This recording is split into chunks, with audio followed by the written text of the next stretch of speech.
A evolução biológica. Antes de entender a vida como um processo evolutivo, acreditava-se que os seres vivos tinham sido criados, todos de uma única vez. Essa teoria era conhecida como criacionismo.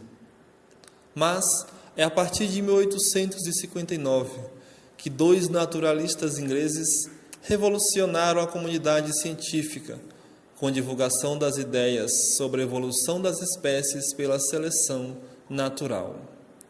Jean-Baptiste Lamarck foi um dos primeiros a propor uma teoria sistemática sobre a evolução, que possui duas leis fundamentais: a lei do uso e desuso e a lei da transmissão dos caracteres adquiridos. Charles Darwin e Alfred Wallace. Darwin deu a volta ao mundo a bordo do Beagle entre os anos de 1831 e 1836. Sua viagem permitiu que observasse uma grande variedade de animais, vegetais e fósseis. O trabalho de Thomas Malthus, publicado em 1798, sobre os princípios que regem as populações humanas, influenciou muito Darwin, que expandiu esta teoria para todas as outras populações de seres vivos.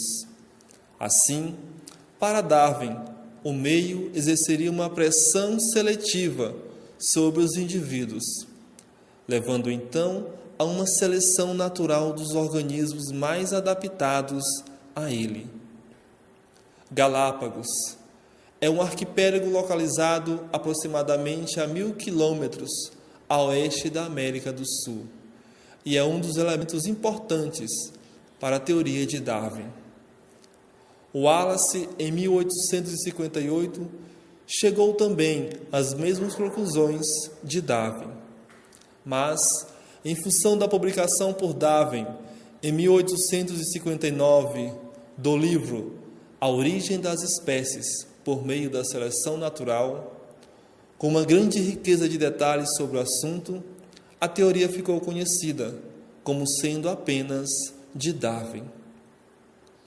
E os princípios da teoria de Darwin são: todos os organismos descendem com modificações de ancestrais comuns, ou seja, os organismos são mutáveis.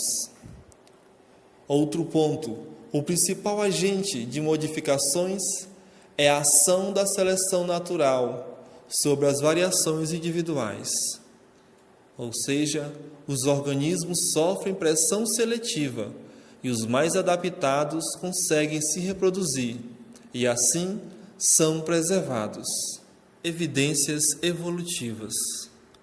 Homologia e analogia são usadas para estudos de parentesco evolutivo. As estruturas homólogas são aquelas que têm sua origem em estruturas já existentes, em um ancestral comum exclusivo, exercendo a mesma função ou não. Já as estruturas análogas não são usadas para estudos de parentesco evolutivo. Também não têm sua origem em estruturas já existentes, em um ancestral comum exclusivo, mesmo exercendo a mesma função. Embriologia e órgãos vestigiais.